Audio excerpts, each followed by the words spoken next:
So through out the sari మీకు పెద్ద పెద్ద జెరీ బుటీస్ వీవింగ్ లో ఉంటాయండి, silver colour zari butis. And borders వచ్చేసి టూ సైడ్స్ కూడాను plain borders with chakra motifs లో తీసుకొని హైలైట్ చేశారు. రిచ్ లుకింగ్ పళ్ళు హైలైట్ చేశారండి. టూ సైడ్స్ కూడాను చక్రా మోటివ్స్ తీసుకొని హైలైట్ అయినాయి. రిచ్ లుకింగ్ పళ్ళు వచ్చేసి మనకి ఈ పవర్ లూమ్ లో పర్టికులర్ గా అన్ని బ్రొకేడ్ పల్లూస్ వస్తాయి. బ్లౌజ్ కూడాను బ్రొకేడ్ లోనే వస్తుంది సెల్ఫ్ కలర్ లో. చాలా బాగున్నాయండి. పర్టికులర్ ఈ బుటీస్ లో అయితే మన సో బ్యూటిఫుల్ శారీ అండి. మంచి పౌడర్ బ్లూ కలర్ లో వచ్చింది. పేస్టల్ పౌడర్ బ్లూ కలర్ అన్నమాట.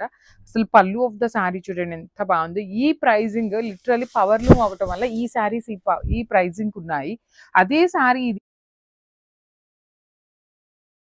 సో ఇది వచ్చేసి మంచి పీచ్ కలర్ అండి, లైట్ పీచ్ కలర్ లో తీసుకున్నారు. Beautiful shades. సో ఈ మంగళగిరి పట్టు అన్ని కూడాను మనకి సింగిల్ షేడ్స్ లో వచ్చినాయండి. ఆ, పళ్ళు వచ్చేసి బ్రొకేడ్ ఉంటుంది. సేమ్ పళ్ళు లాగానే మనకి బ్లౌజ్ ఇట్లా వీళ్ళందరూ కూడాను ఈ కలర్ మీద ఎక్కువ కాన్సన్ట్రేట్ చేస్తున్నారు. పార్టీస్ కి చాలా బాగుంటాయి. సింపుల్ ఈవెంట్స్ కి కూడాను సింపుల్ గా ఉంటాయి, క్లాసీగా ఉంటాయండి. అసలు చూడండి ఎంత ప్రెటీ లుక్ ఉంటుందో. ఇలాంటి వాటికి సెల్ఫ్ వేసుకున్న, కాంట్రాస్ట్ పేరప్ చేసుకున్నా కూడాను చాలా బాగుంటుంది. వీవింగ్ లో వచ్చేసింది. ప్లెయిన్ బార్డర్ మీద రౌండ్ మోటివ్స్ ఇచ్చారు. రిచ్ లుకింగ్ పళ్ళు విత్ త్రూ అవుట్ ద పళ్ళు మీకు బ్రొకేడ్ లో వీవింగ్ ఇచ్చారు. బ్లౌజ్ కూడా బ్రొకేడ్ లో వచ్చేస్తుంది అనమాట. So let